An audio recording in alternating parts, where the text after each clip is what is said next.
So I'm going to start with, who is this webinar for?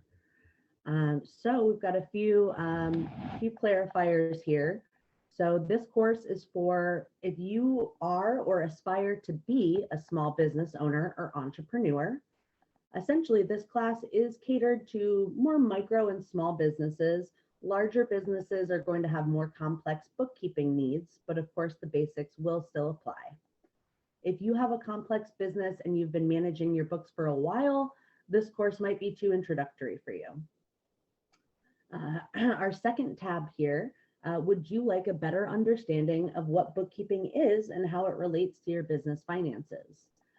Most entrepreneurs are amazing at doing that thing that they do, but they might not be amazing at organizing their finances or maybe interpreting financial reports. So this course is designed to give people and those business owners an understanding of what bookkeeping is, how that relates to accounting, and then in general, how that applies to your business. For the third point here, maybe you're not sure where to begin with organizing your financial data or what your options are. We're going to make sure that we review different options for organizing your financial data and what might suit best for you. Our last marker here, you like actionable plans. I'm hoping to provide you with some next steps here so that by the end of this presentation, you'll be able to have a list of, these might be the next couple of things that you need to do. And you can check those right off your to-do list. I'm definitely a to-do list kind of gal. So hopefully that is something that you are more interested in.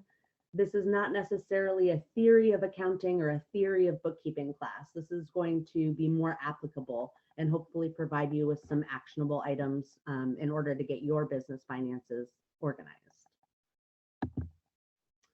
We're going to go ahead and touch on what our learning objectives are here. So to get started, we're going to do, what is bookkeeping and why does it matter? We're going to talk about the advantages. So what are the advantages to organized finances? Why am I any better off having an organized finance system using bookkeeping software, talking to a CPA versus maybe having that bag of receipts? So we'll kind of talk about some of the pros to getting your business finances organized and what those advantages are. Section 3 is going to be to take some action. I'm going to outline what I would consider kind of 7 introductory steps to set your business up for success related to finances. You've probably either have or are thinking about taking all of those steps that are involved with opening your business, deciding what kind of business entity you want to be. You might be building your business plan. You might be, thinking about marketing, thinking about how to get clients. These are going to be a few actions that you can take either now or in the future to set up your business for success financially and getting organized. Section 4, we're going to go ahead and look at, what are your options as far as different methods, different approaches to doing bookkeeping. And at the very end here, if the method that you choose is to get into maybe using a bookkeeping or accounting software, we're going to go ahead and review some of the different options out there. There's going to be certain options that might be better for a really small solopreneur or micro business. There's going to be more scalable options for someone who is starting their business but has plans for some pretty serious growth in the future. So we're going to go ahead and review what some of those different options look like at the very last section of this webinar here. All right, and let's see. So those are the 4 sections that we'll be covering as far as our content. But before we dive on in, I did want to review some key terms. These kind of a glossary. These are terms that will come up again and again in accounting and bookkeeping. So maybe when you're doing your Google searches, maybe in your introductory call to your CPA, these are some terms that you might have already heard before or maybe not. We're going to just go ahead and do a quick dive into what I think, the glossary, just some key terms that you maybe would like to be familiar with. So We're going to just go ahead and start here with our glossary. I've divided it into a few different sections here. So we'll have our term. Our first term I'd like to talk about is our transactions. So you might hear the term, especially from a bookkeeper, how many transactions do you have in a month? What that really is referring to is the money in and out of your business. So this might also be known as changes to your business's finances. Some examples of this, some kind of simple examples, maybe buying materials, maybe getting a loan. We've also got things like depreciation. Interestingly enough, depreciation is not necessarily a money in and out transaction, right? You might have a truck that you've bought for your business. Over time, that truck is going to depreciate in value. That doesn't necessarily mean that money is coming out of your bank account every month because your truck is worth less. That's something that our CPA is going to provide to us. And we're going to have essentially a chart that shows us how often we should be depreciating those values. But not to get too far ahead of ourselves, that's essentially just a good example of a transaction, which is anything that is a change to the business's finance. Another example of this would be getting paid. So money coming in. If you have a client that had an invoice that was due, you finally got that paycheck in, that of course is going to be a transaction. So transactions are just anything that is money in and out of our business. As we get a little further along into something like an accounting software, these are going to be all of the different journal entries that you would essentially put in, showing when money is coming in of your business and when money is coming out of your business. So I just wanted to give a quick example before we get into some of these other terms. So easy transaction might be you purchased a chair for your office, right?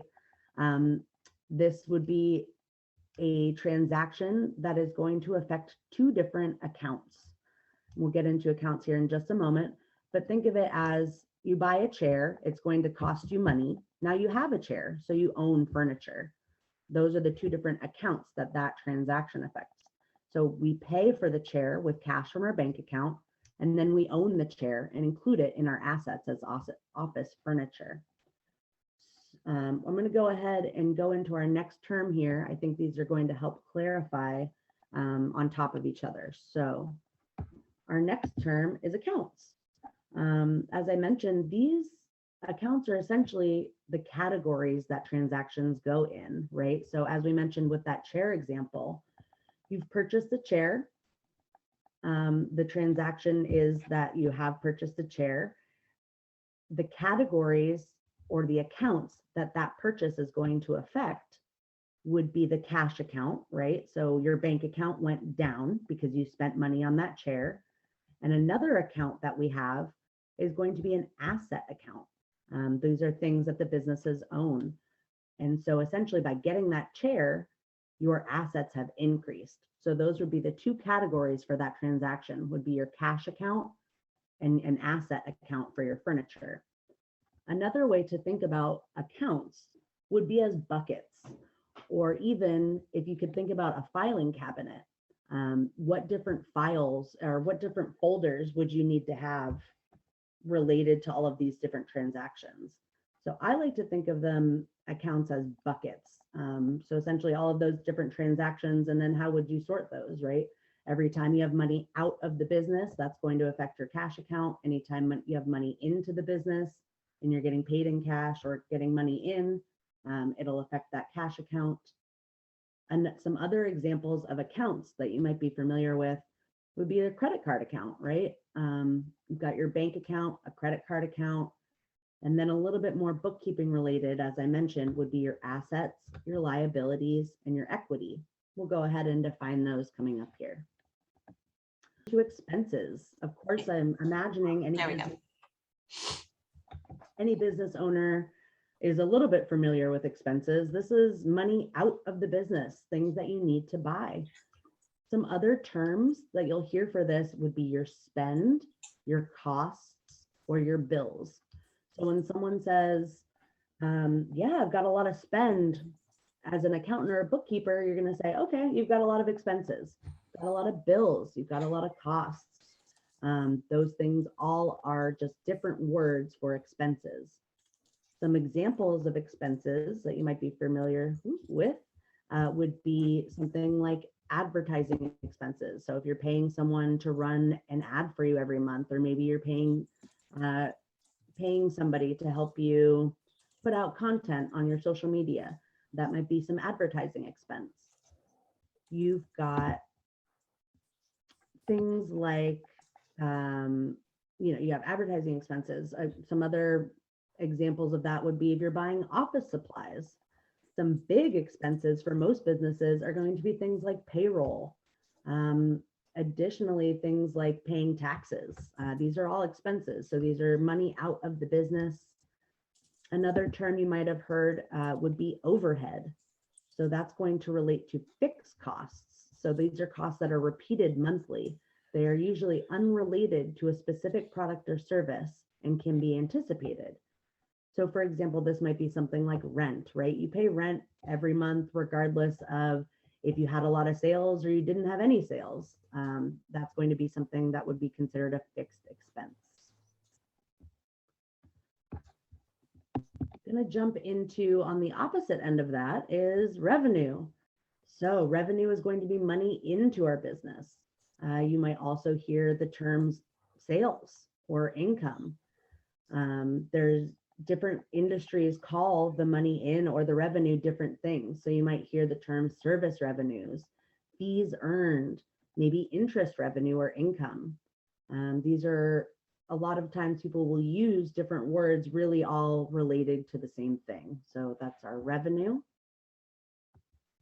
The next three items we have here, assets, liabilities, and equity, these are the three buckets that accountants and bookkeepers are going to look at your business through.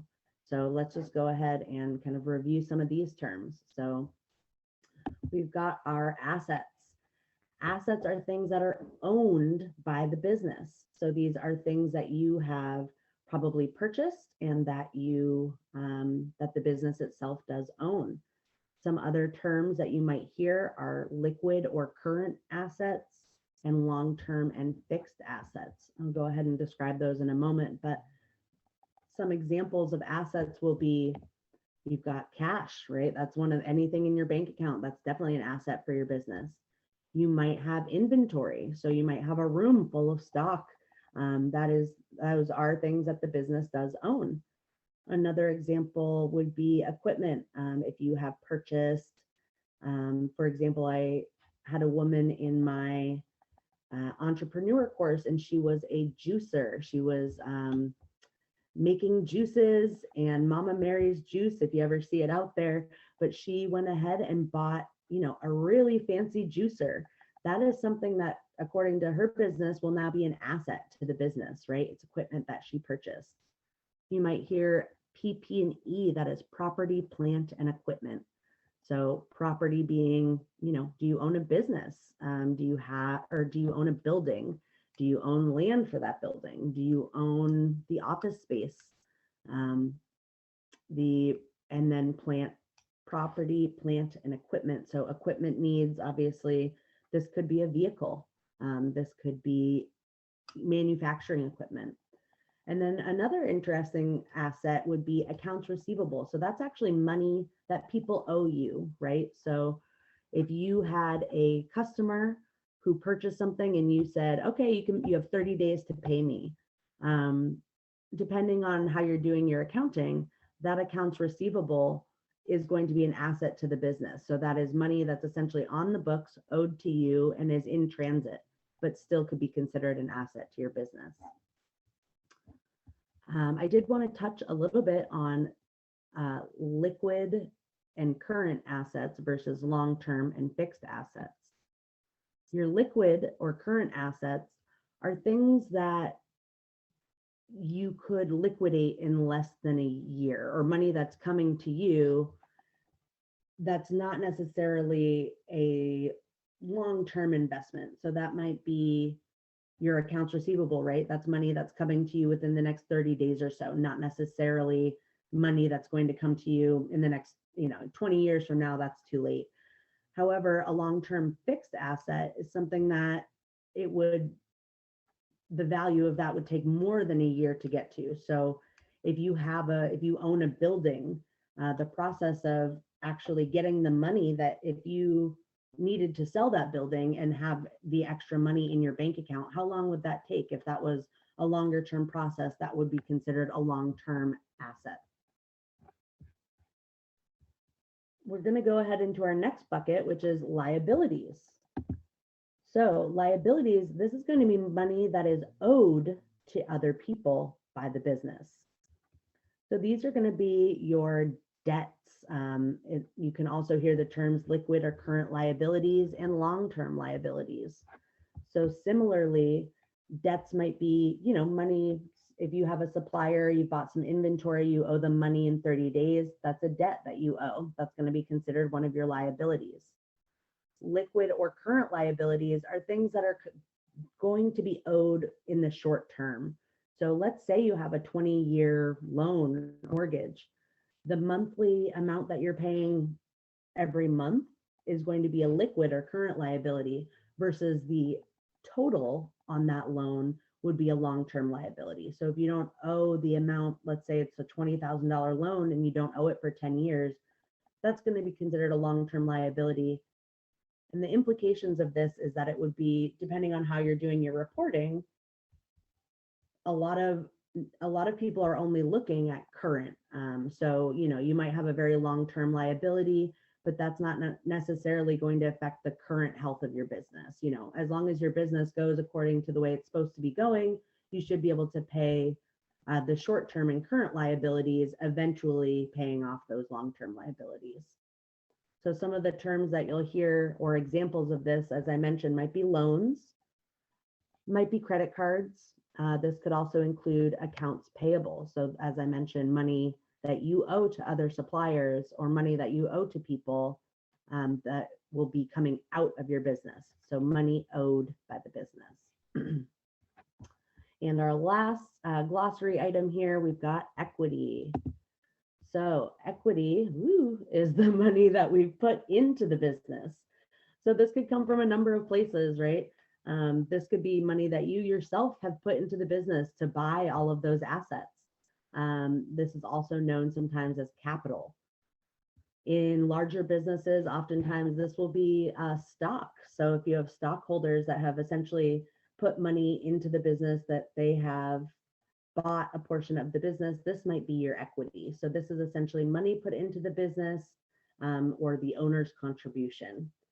So if you see these terms come up when maybe talking to a CPA or a tax advisor or a bookkeeper, just so you know that you can reference this. There's a lot of different terms for for the one word.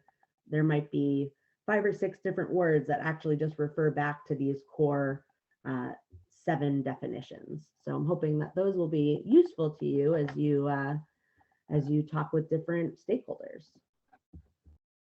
Let's see. So from here, one other thing that often comes up, I think, even when you do your first general Google search, how do I do bookkeeping? How do I do accounting? Or, maybe that first meeting, they're going to talk with you about cash versus accrual accounting.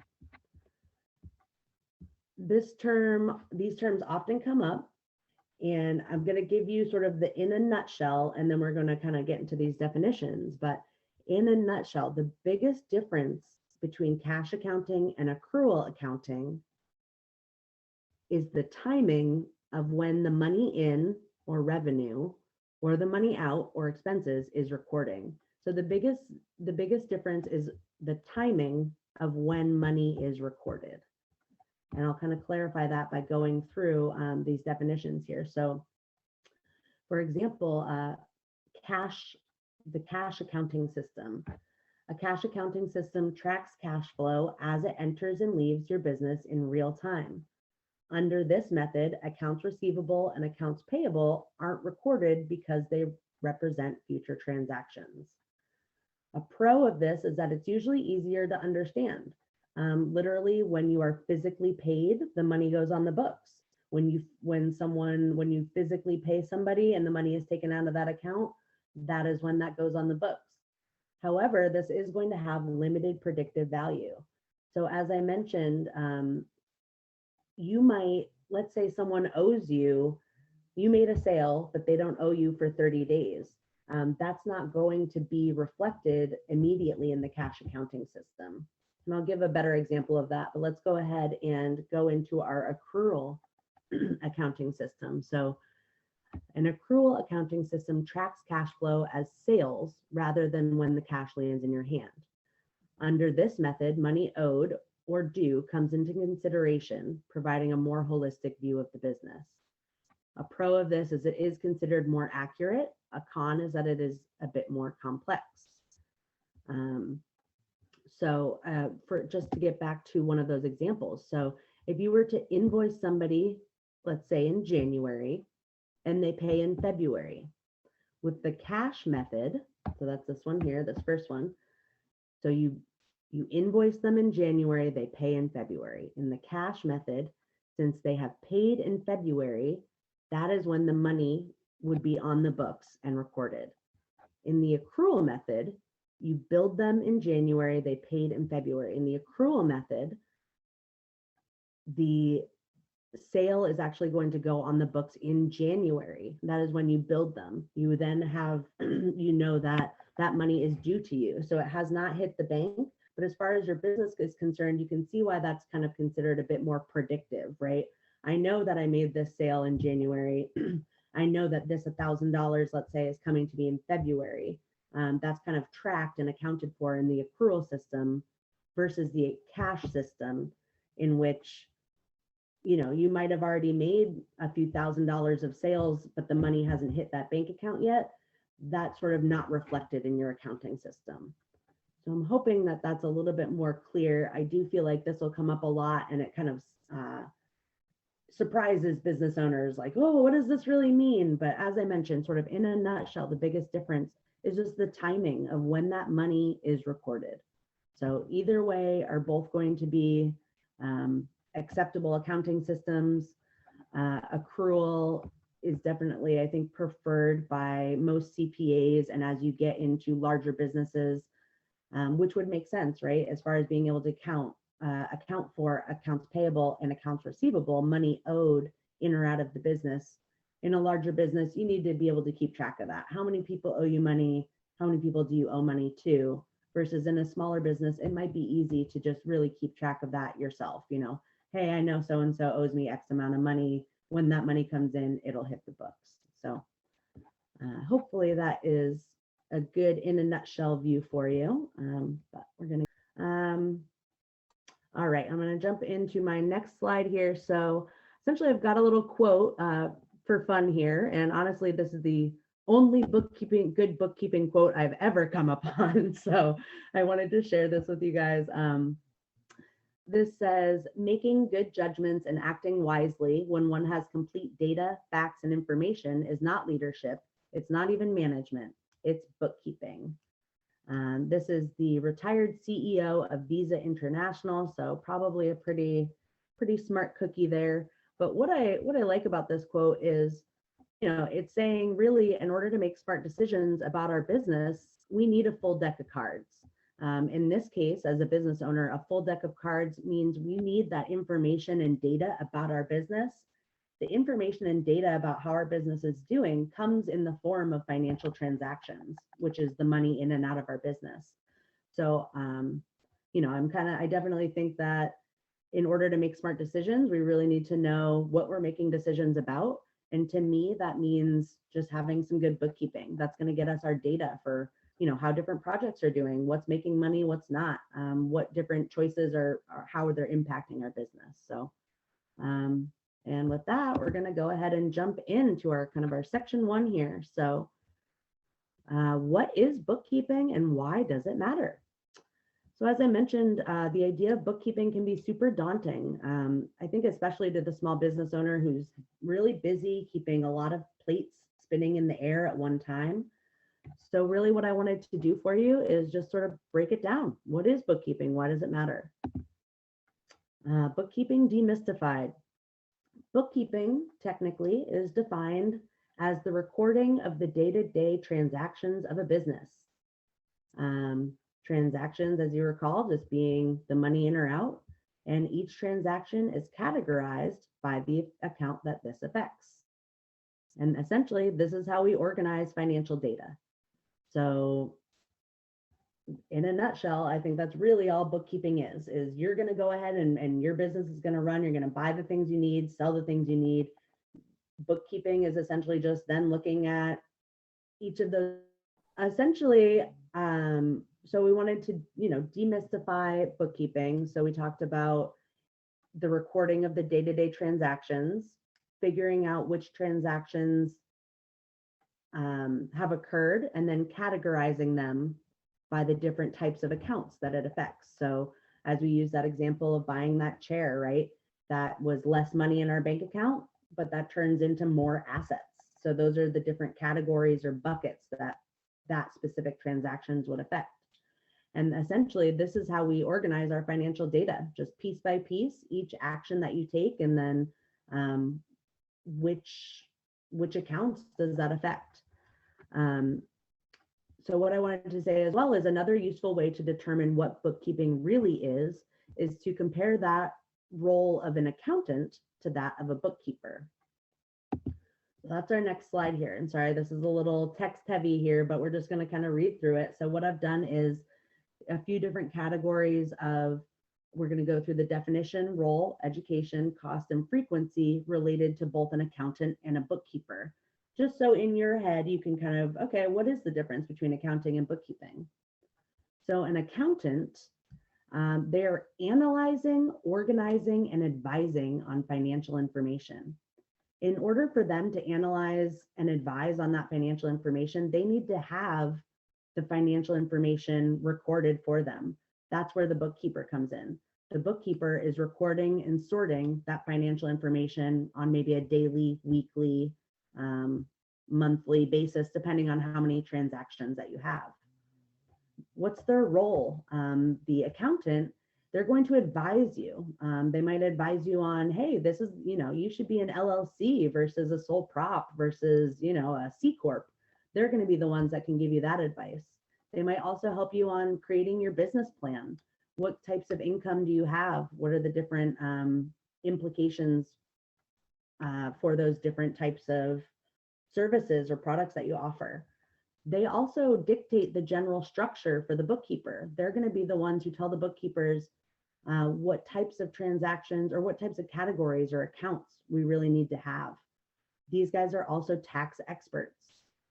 So your CPA is going to be the one who says, hey, this is deductible, this is not deductible.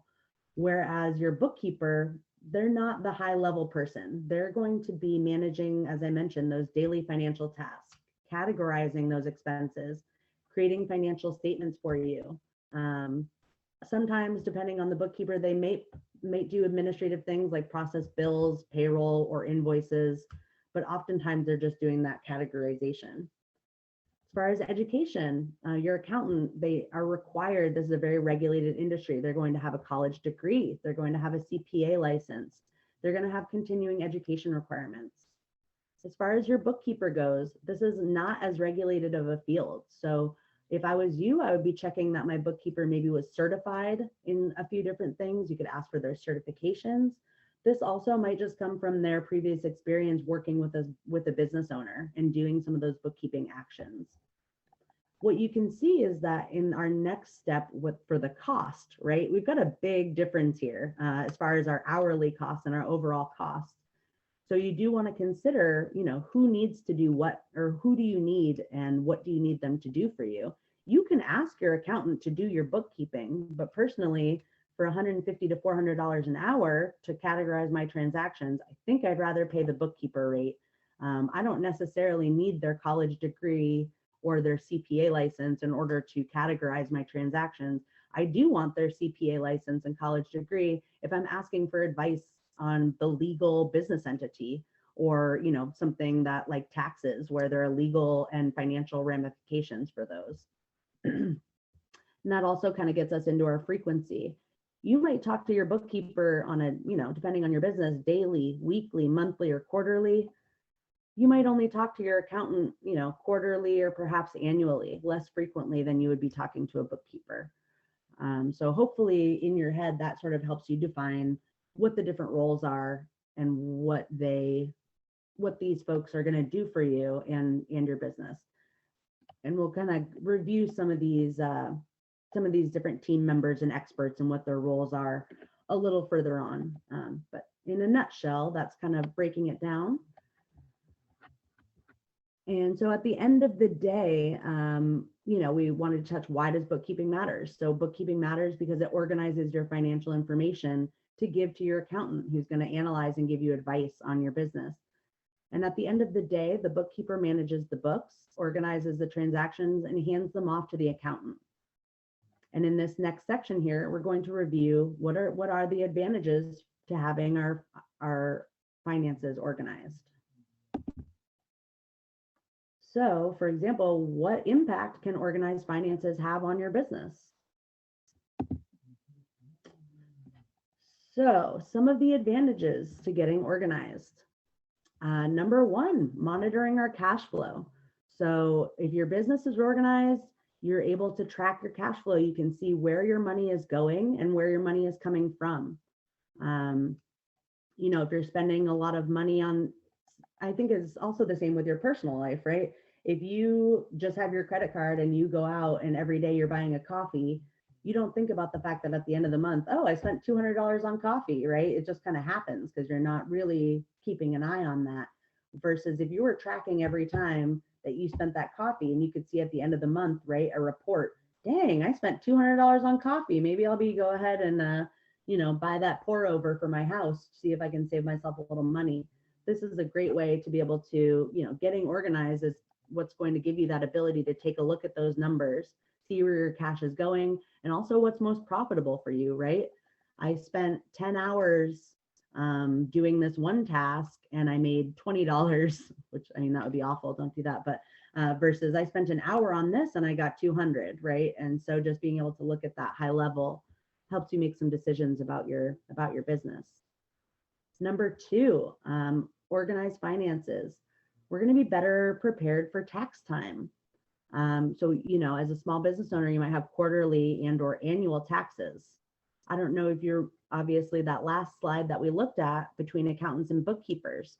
If you're coming to your accountant at the end of the year with a bag full of receipts, you need them to organize that for you in order to pay your taxes.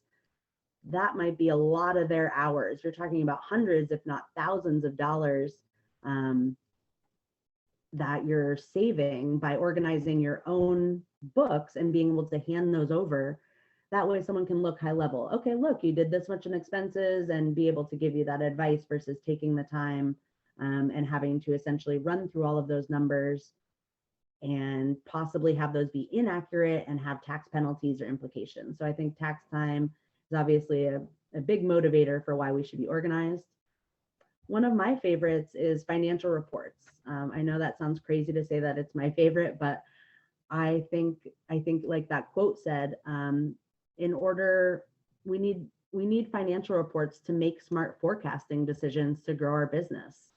And by forecasting decisions, I mean things like making large purchases. Let's say you need a big piece of equipment, or you're looking to hire on employees or contractors. A financial report is something you can either provided to you by your bookkeeper or running that yourself.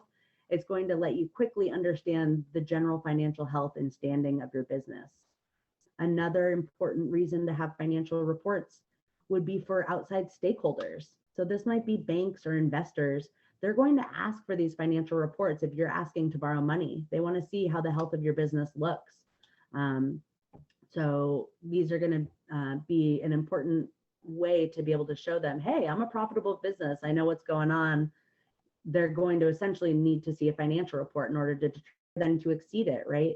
If you think, okay, well, I've got a handful of clients, I think I'm doing well, you might want to, look at a number like, okay, well, last week or last month, I made $1,000 in revenue. I'd really like to increase that 50%, and then knowing that for next time you come back to look at those numbers, that you've been able to set some goals and you can compare your financial reports in the future to those in the past, setting your KPIs, looking for areas to growth. Without any organized finances, it's really hard to determine what those goals should be and then to know if and how you've reached them.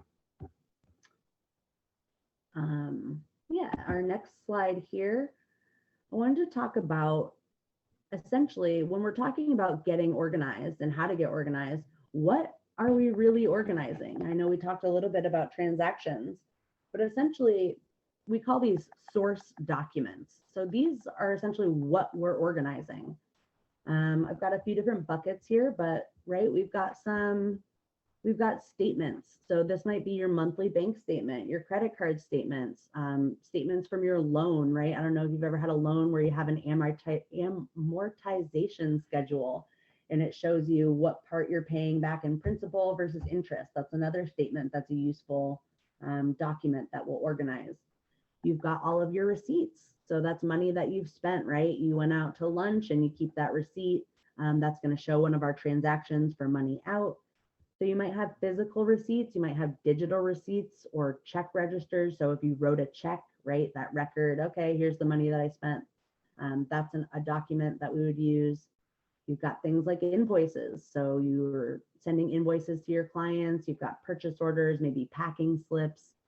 All of these types of documents are going to be relevant and organized through bookkeeping. For your sales, you might have a daily or weekly point of sales record, right? This could come from, if you're physically in a location, from your cash register. This might be running a report on, maybe even Venmo, PayPal, Amazon, different ways that you're making your sales. You've got things like deposit slips. Maybe some people sent you some checks. You had to run down to the bank and actually physically deposit those. Those are some other source documents. And payroll, you might have your time cards. Best practice on all of these source documents. Personally, I think digital, take a picture, try to get those organized. The only reason I pretty much say that is physical receipts and physical documents, they could be damaged, they could be lost. Also over time, I don't know if you've ever found a year-old receipt that's faded that you can't read anything on, but should you get audited, should there be any questions about any of your bookkeeping, it's great to be able to show a document. No, here's when this happened, here's how, all of that. Let's see. All right. Just kind of taking a look at our time here. Perfect. So it looks like we're right on track. So hopefully not going too fast. Hopefully this is a good pace for everyone. You're getting some good information, but we're going to go ahead and get into some of the good stuff here. So we're going to get into our section number 3. So what I've done here is 7 steps to set up your business for success. And I'm calling this kind of Small Business Finance 101. And we're going to just go ahead and go step by step, give you guys some actionable steps, things that maybe you have done, things maybe you haven't done, things you're considering, but wondering if you need to. But I'm going to go ahead and give you my 2 cents on a few actionable steps to get you set up here. All right, I just sort of divided this. We're going to go what the initiative is and then sort of what the advantages are. So number 1, this is the bookkeeper's mantra. Please separate your business and personal banking. This is a great way to stay organized. So I know, especially as a small business owner who's just getting started, a lot of times you do start, making payments out of your personal bank account. I just wanted to say that in the long run, this is going to be one of the best things that you can do to organize yourself and set yourself up for success as far as keeping your finances in order. I actually do have a list of some local banks that do have, business checking options. A lot of these guys, if you put in, they have a minimum balance number and you don't have to pay a monthly, right? It's just going to be able to have money that's being in there. But one of the advantages for this is there's no untangling of accounts at the end of the year. you don't have to go through your personal bank account and wonder, oh shoot, was that Amazon purchase for me? Was that for my daughter? Was that for my business? It's going to be very clear, right? Your business stuff goes on your business account. Your personal stuff goes for your personal account. I swear every tax advisor, accountant, and or bookkeeper you might want to work with is going to thank you, and you're going to thank yourself for taking this step. So you could call around or maybe see if wherever you already have your personal banking might have some business options. But this is going to make your life a lot easier in the long run. And the upfront costs, usually pretty low to maintain. There might be a monthly ongoing, charge for that. But at the end of the day, also, if you get to the point in your business where you're hiring out contractors or freelancers to help you with some of the organizing the finances, you don't have to give them full access to your personal life, right? They don't have to see how much you spent at the bar last week or what you're paying, what your daughter's allowance is or anything. You have a separate set of books that if someone needs to kind of jump in and really take a close look at your finances, you don't have to offer up all of your personal information on top of that, right? You can just say, hey, here's authorized access to my account.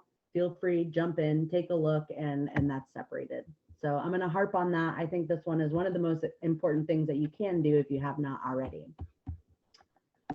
So our second step here, in some which way, just get started with tracking your expenses and your income. I'm going to go ahead. I think it's in our section 4 here for different options and methodologies that you might choose on how to track this. But even just to get started, this could be something like an Excel spreadsheet or a Google sheet where you're literally just starting to keep track of those things. Because when you do get to the point that you want to talk to a CPA or bookkeeper, it's good to have some examples of what your regular transactions are, right? Whether those are, you're buying office supplies frequently, whether you're doing, loans in and out. This is just going to give you at least the first run at organizing your data. You can also do some rudimentary expense reports if you're just at least tracking the money out and the money in. And as I mentioned in section 4, we'll get into some different options for how to do this, but just something to keep in mind that if you're gonna, start small, you need to just do a few things to get organized. This might be something that you can tackle on your own just as you get started, but going to be very, very important, and especially just to get into the practice of logging all those receipts. That should come like second nature as you get into your business. There's also apps for this, right? You could get an app like Expensify, Shoebox, or QuickBooks Online has apps, and it's going to keep track of your digital receipts as well. So you can preserve your data, and it's all going to be in one location. You don't have to jump all over to different, I've got to log into my bank account to see when that transaction happened. Have that live all in one place. So that's my step 2 for you there, which is going to move us into step 3. Once you're sort of getting into the practice of logging those expenses and income, you're going to want to establish a bookkeeping system. And as I mentioned, section 4 here, we'll get into some more options for what that might look like for you. But once you started tracking those expenses and income, it's time to start thinking about establishing a regular bookkeeping system. And as I mentioned, we'll touch on options a little further in the presentation here, but this is going to help you to manage and monitor your finances. Step 4, talk with a CPA. I think a lot of people actually that reach out to me as a bookkeeper, it's easy to get confused between what a CPA does and what a bookkeeper does. I definitely advise people that are getting started thinking about bookkeeping and or accounting, at least just call around, or even, as you know, MCSC, Mission Community Services, they have resources to be able to have just an introductory talk with a certified professional accountant. Sorry, maybe I should have said that as well. A CPA is a certified professional accountant. Oftentimes, as I mentioned, people get confused between them and bookkeepers, but as we now know, the accountant is going to be the one who gives us our framework for how to do how to organize our business finances, the bookkeeper will go in and put those business finances in the framework that has been advised by the CPA. And yeah, I'll just leave it at that. We're going to touch back a little bit more on the role of the accountant again when we kind of talk about setting up your team and, you know, working with experts. Number 5, the thing to consider is we're going to be talking about getting paid. So this is obviously making money, super important for a business owner. I want to talk about 2 different considerations here. One thing I'm talking about is how do your clients and customers pay you? How are you getting paid the business?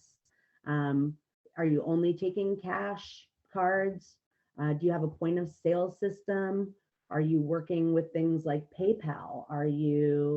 So there's a lot of different options for establishing what ways you want money to be coming into your business.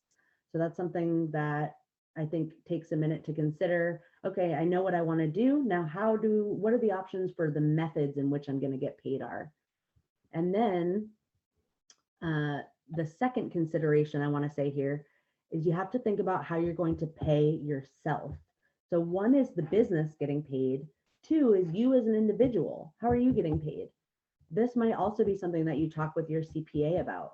There are a few different options, right? You might be writing yourself a check from the business, which would be sort of like an owner draw, withdrawing money from the business itself.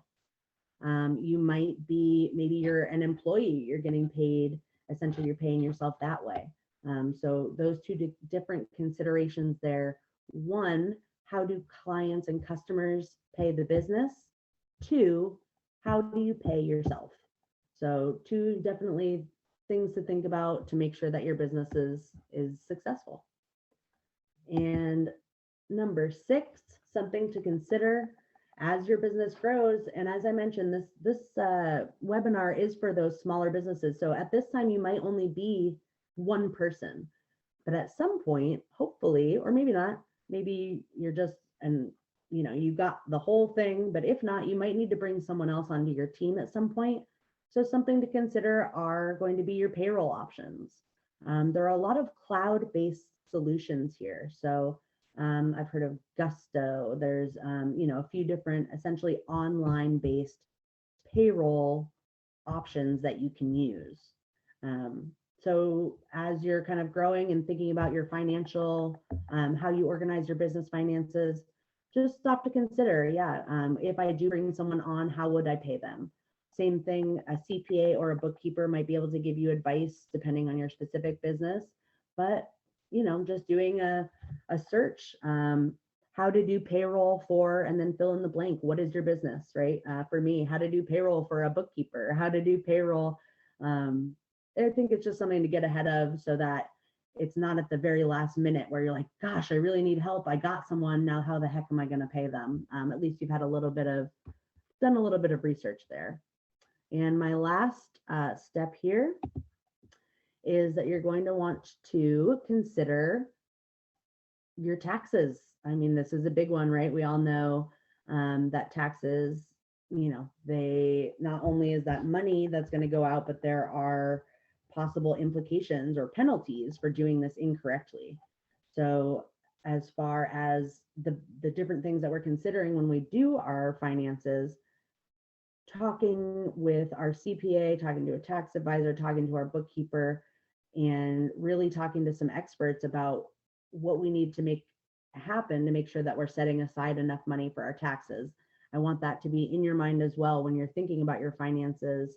And there have also been some really awesome presentations through MCSC about how to approach taxes. One thing I will say, just kind of for all bookkeepers in the world here, is your bookkeeper is not a tax advisor. So while we may do our own taxes, right, we are not professionally accredited to give you tax advice. And I'll touch on this a little bit further out, but just another thing to make sure that you're keeping in mind when you're talking to anybody about your finances or what your plan is for your finances, that will be involved. And as I mentioned, so I wanted to talk a little bit about, you know, so a lot of those items that I put on that to-do list, these are not necessarily things that you can or that I would advise to do yourself necessarily.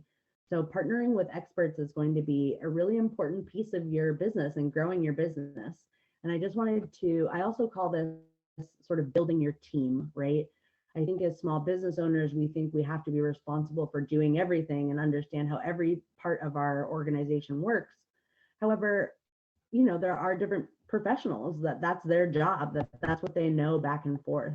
And I just sort of divided it into a few different categories here, but we've got our accountant who advises and analyzes based off the financial data. Of course, our bookkeeper, I just sort of call them the data wrangler, right? They're going to take your kind of the raw data and put it into whatever structure the accountant has advised. You're going to want to work with a tax advisor. Depending on your accountant, they might be the same person. There are plenty of accountants that are also tax experts. Depending on the complexity of your business, you might want to look into a search for a tax advisor who specifies in your industry. They're going to know the ins and outs of, hey, everyone in your business, this is a high write-off. This has the potential to be written off. Typically it's done this way. So this is definitely a niche understanding. And I would recommend, after talking with your accountant, if they're just sort of have general advice, it might not be a bad idea to look into those tax advisors that work into your niche.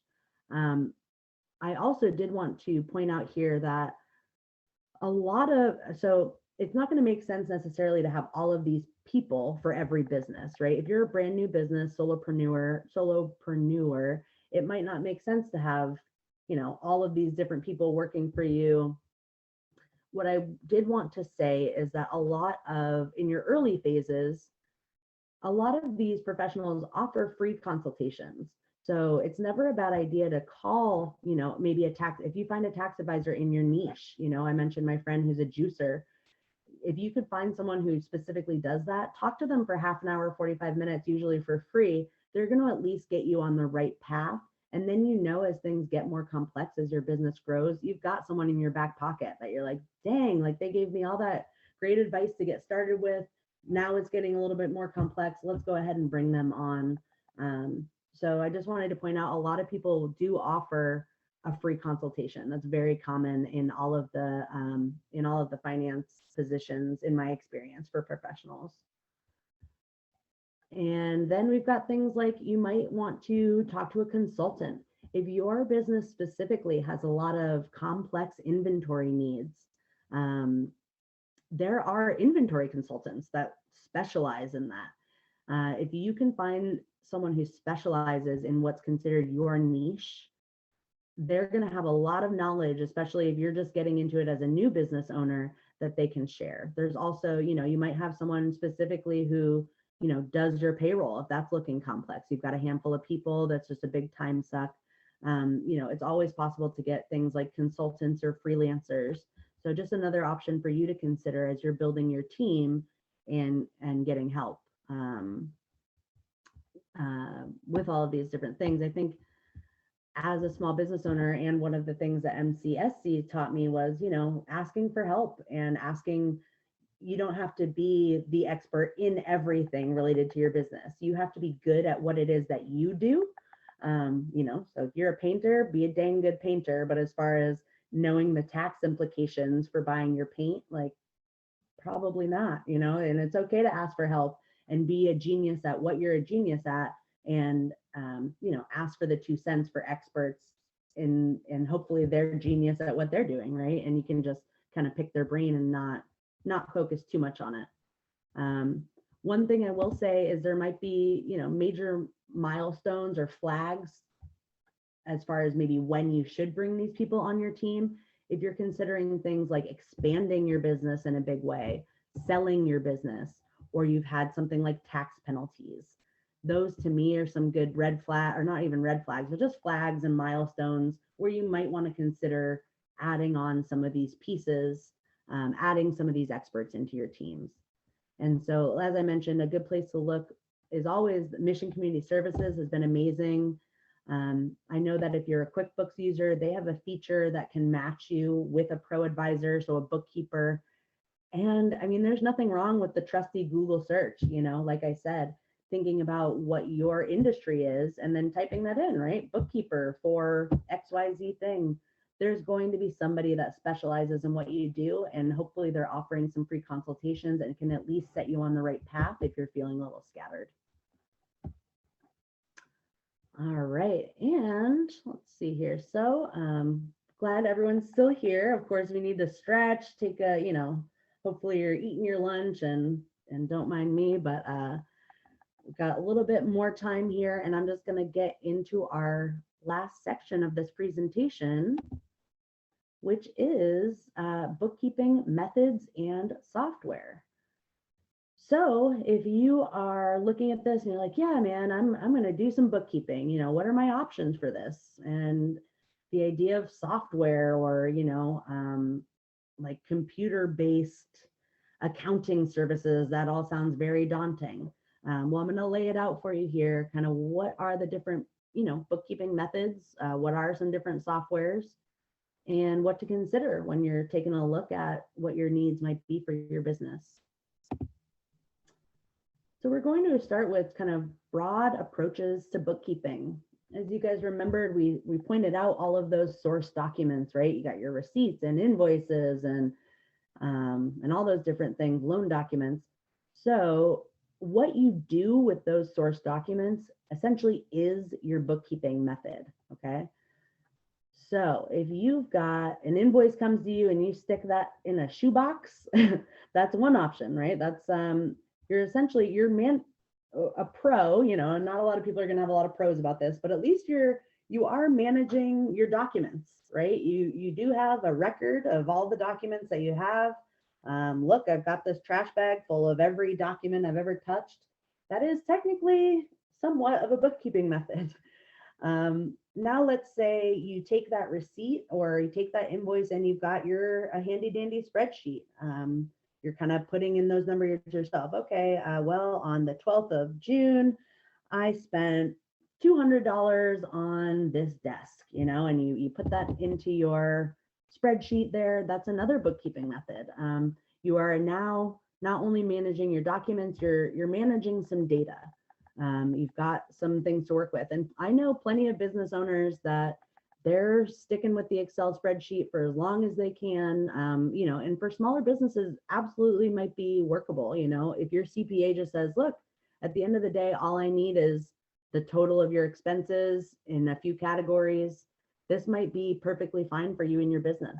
Our third option would be an accounting software.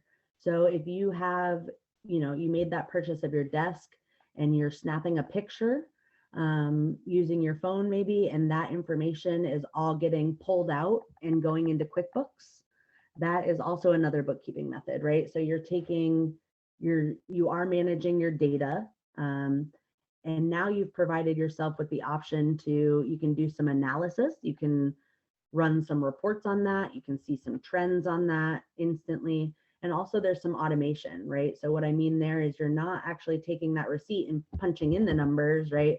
So a $200 desk doesn't accidentally become a $2,000 desk in your books. So it's providing a little bit less time for you to do. For each of these methods, there's going to be pros and cons, right? So for the shoebox, really, you're not getting a lot of insight into your business. It's hard to look at a bag full of receipts and know, hey, is my business doing okay today? Do I have enough money to hire on this person? It also could be risky and costly. So what I mean by risky is, well, shoot, my dog ate my bag of receipts. Sorry, IRS, that's pretty risky. Also, when I mentioned costly, you take that same bag of receipts and you bring them to your accountant. As we remember, the accountant was pretty high cost there, right? So imagine them spending however many hours going through there. That might be pretty costly as far as actually getting things done at the end of the day. In regards to our spreadsheet, the cons really are manual data entry. How tech savvy are you? Do you know how to run sums in Excel? Do you know how to really make sure that not only your data is accurate, but are you able to set up your spreadsheet in a way that it's going to be useful for you? So that's going to involve some level of tech savvy. A lot of people use Excel or Google Sheets, just so you know, if you're rocking the spreadsheet, those are great options. Google Sheets would be free through the Google Suite, and Excel is a purchase package. And then software. So we kind of mentioned some of the pros. Some of the cons might be, you do have to be somewhat computer savvy, being able to, get online, log into an account. One con could be pricing, but there are dozens of options and choices for different kinds of software. There's free software. There is, you can spend a lot on software depending on your business. So just different things for you to consider. And if you are essentially going, everyone's going to have their different methodology. As far as a bookkeeper myself, I live in the land of software. So I use QuickBooks Online, but I'm going to go ahead, and if you did decide that you wanted to get into, some sort of bookkeeping software, I've done a small breakdown here. This is only 4 options. And as I mentioned, there has to be dozens of different options for different types of software that you can use. But things that I want you to consider as you're looking for softwares. Do you use any apps for your business? For example, do you do inventory, time tracking? Do you already use any apps to help you keep track of things? You're going to want to make sure whatever software that you choose is going to be compatible with that. You want to make sure that that information, whatever you're using your app for, is going to be able to feed back into one of these softwares. That's going to just take you less time and be more accurate, so you don't have any issues with transferring data. You might want to consider how many clients do you have? So if you only have a handful of clients versus thousands of clients, different types of software and different levels of packages are going to have different options. And so you might want to take a look at that. Also, the number of users. So this is on your end. So you might need to go in, you might have some people working for you that you want to be able to go in and add information into whatever software you're using. So consider how many users you need. It might be your CEO, it might be your bookkeeper, it might just be you, it might be 10 people that work under you. So, and then also whichever type of industry you're in, a lot of times there are specific softwares related to the industry. So I talked with a photographer the other day who said, hey, everyone I know has been using, I believe it was HoneyBooks or something like that. So you can always ask around in your industry, what is the best option for that. And before I just sort of go through these, I did want to say, of course, there are different levels of packages for each software. So the pricing that I've shown here, these are for starting off at the smallest packages, monthly packages that are available. This is also a non-discounted rate. So a lot of these will have maybe a free trial, an introductory offer. Sometimes your bookkeeper accountant can give you a discount, if you're going sort of through them. So these are going to be the higher, the smallest package, but not at a discount. I compared these 4 that I've chosen because I like the features and functions, and they're specifically designed for smaller business owners. They're fairly easier to use, and they have a lower cost. So these are not, high-end industry specific. These are, I think, some of the better ones for small businesses. Some of the standard features, they're going to have an additional authorized users for experts to come in, like your bookkeeper. All of these are going to have something that you can essentially sign on additional users to come take a look at or work in your books. A lot of these are going to have invoicing capability, contact management, like lists of your clients and vendors. They'll provide bank reconciliation and financial reports. And so just to go through these kind of quickly here, we've got FreshBooks. The pros are it's been listed as pretty intuitive, so you don't have to be an accountant to understand how to use this.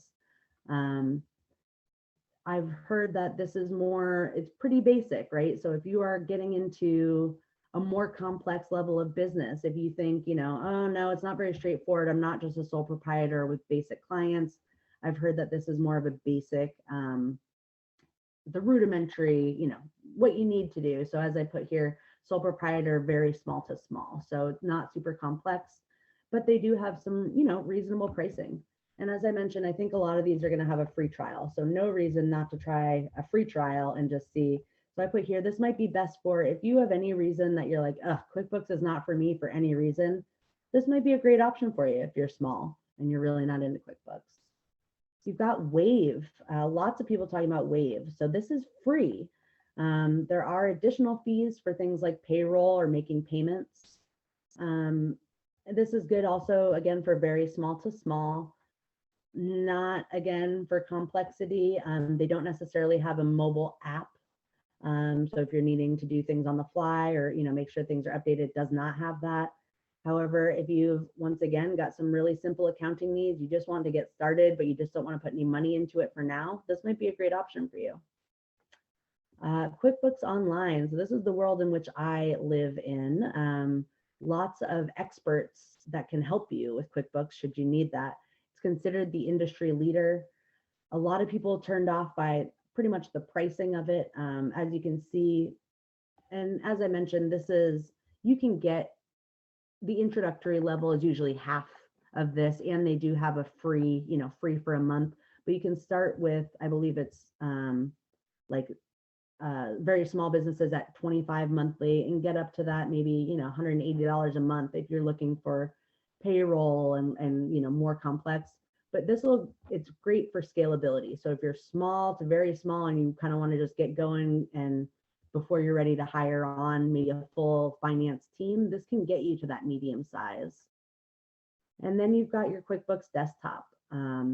Super customizable. So if you're really complex, if your accountant has been like, don't mess with anything other than desktop, sometimes that's what you got to do. Of course, I think one of the cons is going to be, limited mobility. As far as having experts jump in to help you, it gets a little bit more complex because you're kind of in a certain specific location and you're tied to that.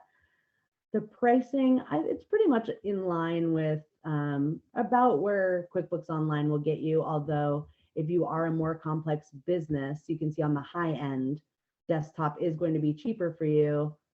But as I mentioned with QuickBooks Online, you just have so many access to find experts to help you versus this one, you're probably going to need a physical person to come in and help you with that. So if that is a consideration for you, just something to take a look at. Once again, both more small to medium. And this would be my recommendation for complex businesses, or if your accountant has mandated that you use desktop, that's probably what you should do. And I really hope that you guys have found some of this information valuable, that I didn't totally speed through it, or that this was, maybe you learned something. I did just want to thank everybody for coming. I really appreciate it. And I, once again, hope that the presentation was clear and that you gained something valuable, that you can feel a little bit more empowered just in thinking about those different roles, what bookkeepers are versus accountants, where to get started with organizing business finance. And I just want to provide a few other resources here. I know I've said it a few times, but the MCSC has been such an amazing resource to me that you can call with a quick question like, hey, I just really don't know where to get started with talking to an accountant. And they can give you a list of folks or, give you, if they have some consultants working with them, they might be able to set you up that way. I also really like the way that financial information is organized on sba.gov. And I just wanted to include one other link here, and I know you probably can't necessarily click to it, but I found NerdWallet to be a really awesome resource when I'm looking into almost anything related to like business or personal finances.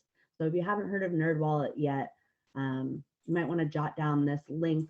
It's kind of hard to find it if you're just kind of navigating through the general site there, but I did find that this article specifically was useful if you wanted to, do some further reading on accounting versus bookkeeping. And that's pretty much all I have for you today. And Arlene, do you have any questions for me or anything? We do. So we have one that came through, and it's from Maria, and she's asking, can data from FreeWave be transferred to other softwares such as QuickBooks as you scale to a higher level of operations? That is a great question. And while I don't want to give you a 100% answer because I have not used FreeWave. In my experience, all of these softwares are going to allow for data transfer. So, and I would, honestly, what I would do is start with a Google search, and I hope I'm not, making myself sound awful, but how to I would do a Google search, how to transfer my data from FreeWave to QuickBooks or from X to X. I have not seen an accounting software that you couldn't, some of these softwares that are currently like online and cloud-based, that you couldn't transfer over that data as you scale. And that should be true for all of the ones that I also reviewed for you. You should be able to essentially export that data, whether it's going to be in a CSV file, but usually they'll have pretty clear instructions when you get to that new, or she might have been, I don't know if she was talking about if FreeWave is a different service or if it was FreshBooks or something, but all of those, when you choose which one that you're trying to go into, will usually have a pretty guided way to import data, because anyone who's getting accounting software either has existing data that they need to pull in, or they're starting completely fresh. And I would say the majority of people that are getting into accounting software, they're probably not all brand new fresh, right? This is my first transaction ever. I just happen to get QuickBooks. Most of these people are going to have existing transactions that they do need. But I'm also happy too, if you want me to look a little bit further into that, or contact through MCSC, or anyway, my contact information, I'd be happy to look into that for you. But my gut reaction is, yeah, all of these softwares should allow you to pull out that data in some form and essentially get that put into whatever your next level of scalable accounting software will be. And then finally, I just want to put up, our contact information. We do have women's business centers serving San Luis Obispo, Kern, and Monterey counties. Feel free to reach out to us. We are here for you. Allie, thank you so much for the great presentation.